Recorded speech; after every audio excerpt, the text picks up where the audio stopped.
Assalamualaikum warahmatullahi wabarakatuh. Saya Livia Marsha. Saya akan mempresentasikan tentang marketing public relation. Definisi marketing public relation atau MPR yaitu proses perencanaan dan evaluasi program yang mendorong peningkatan penjualan dan minat konsumen. Proses tersebut melalui penyampaian informasi dan kesan atau citra yang kredibel yang dapat memperkenalkan perusahaan dan produknya dengan kebutuhan konsumen.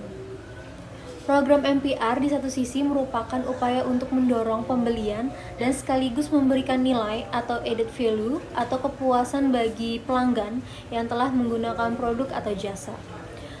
Ada 3 strategi dalam MPR. Yang pertama itu ada pull strategi atau potensi PR untuk membangun daya tarik produk atau jasa sehingga konsumen tertarik dengan produk atau jasa tersebut.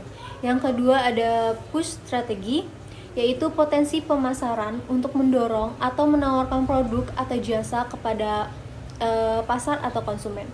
Yang terakhir ada pass strategi, yaitu upaya mempengaruhi atau menciptakan opini publik yang menguntungkan. MPR itu sendiri memiliki peranan yang pertama menumbuh kembangkan kesadaran konsumen terhadap produk yang diluncurkan. Yang kedua, membangun kepercayaan konsumen terhadap citra perusahaan atau manfaat atas produk yang ditawarkan atau digunakan. Dan yang ketiga, mendorong antusiasme atau sales force melalui suatu artikel sponsor atau advertorial tentang kegunaan dan manfaat suatu produk. Taktik dari strategi MPR yaitu melibatkan konsumen dalam pelaksanaan rancangan program kerja, salah satunya dengan survei atau forum group discussion. Dan yang kedua, cepat tanggap terhadap informasi dan pelayanan yang memang dibutuhkan konsumen. MPR sendiri memiliki 3 komponen. Yang pertama, MPR plan untuk mencapai tujuan yang sesuai dengan perencanaan. Yang kedua, ada MPR strategi yaitu sarana untuk mencapai tujuan tersebut. Yang ketiga, ada MPR tactics yaitu pelaksana program untuk mencapai tujuan. Pada situasi apa MPR dibutuhkan? Yang pertama itu pada saat meningkatnya biaya promosi periklanan yang tidak seimbang dengan hasil keuntungan yang diperoleh dan keterbatasan tempat. Yang kedua, saat persaingan yang ketat dalam promosi dan publikasi. Yang ketiga, saat makin menurunnya perhatian atau minat konsumen terhadap tayangan iklan, karena pesan dalam iklan yang kini cenderung berlebihan dan membosankan perhatian konsumennya. Media massa versus media iklan. Salah satu tujuan marketing PR adalah melakukan strategi agar media massa melirik kampanye yang dilakukan korporat dan menghasilkan berita dari mulut ke mulut secara efisien atau relatif murah. Selain itu, marketing PR menangani pesan melalui kolaborasi dengan korektor. Marketing PR memanfaatkan peluang dari konten media massa yang diproduksi oleh media itu sendiri dan tidak dibayar oleh korporat. Jadi, marketing PR berusaha menjalankan strategi selain periklanan yang membutuhkan budget besar, yaitu dengan pendekatan kehumasan. Klasifikasi dasar media massa yaitu ada 5. Yang pertama demografi dan psikografi, yang kedua ada format, yang ketiga ada geografi, yang keempat ada audience, yang kelima ada topik. Organisasi media dan awak media.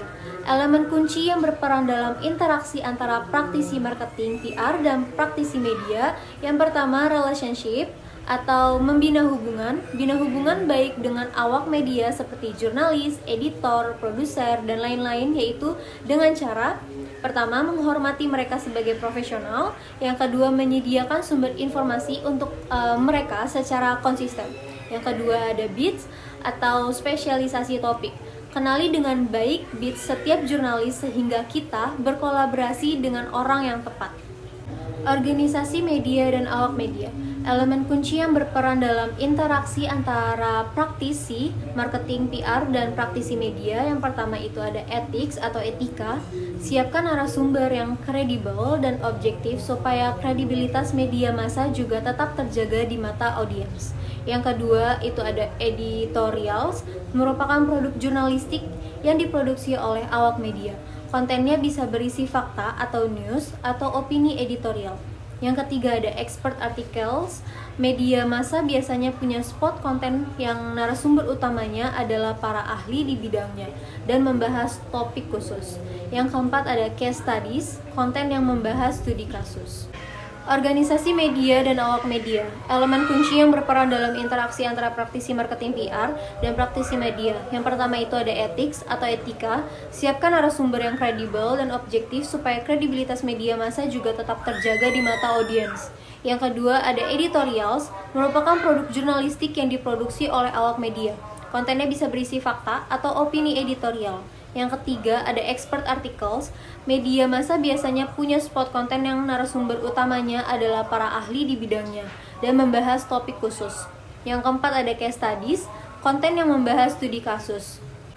Peluang media massa untuk marketing PR. Yang pertama itu ada events. Mengadakan acara atau event adalah ajang kolaborasi antara media massa dan korporat. Melalui event, kampanye marketing PR mendapatkan kesempatan untuk menciptakan media mention dan word of mouth. Yang kedua ada interview. Manfaatkan baik-baik ketika media massa membutuhkan narasumber dari korporat kita. Konvergensi media.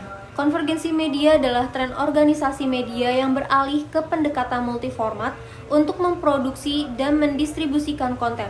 Tren ini didorong oleh inovasi dalam teknologi dan perubahan preferensi konsumen. Digitalisasi produksi berita telah mengikis batas-batas yang secara tradisional memisahkan penciptaan konten untuk cetak, internet, radio, dan televisi, sehingga memungkinkan konvergensi media. Di sisi lain, teknologi juga mengubah cara awak media mengumpulkan dan melaporkan informasi. Selain meningkatkan beban kerja jurnalis dengan menambah jumlah cara organisasi media tertentu menjangkau audiensnya, konvergensi media juga menambah beban praktisi marketing PR dalam melakukan inovasi dalam merancang program kampanye marketing PR yang berkolaborasi dengan media massa. Sekian dari presentasi saya, kurang lebihnya mohon maaf. Wassalamualaikum warahmatullahi wabarakatuh.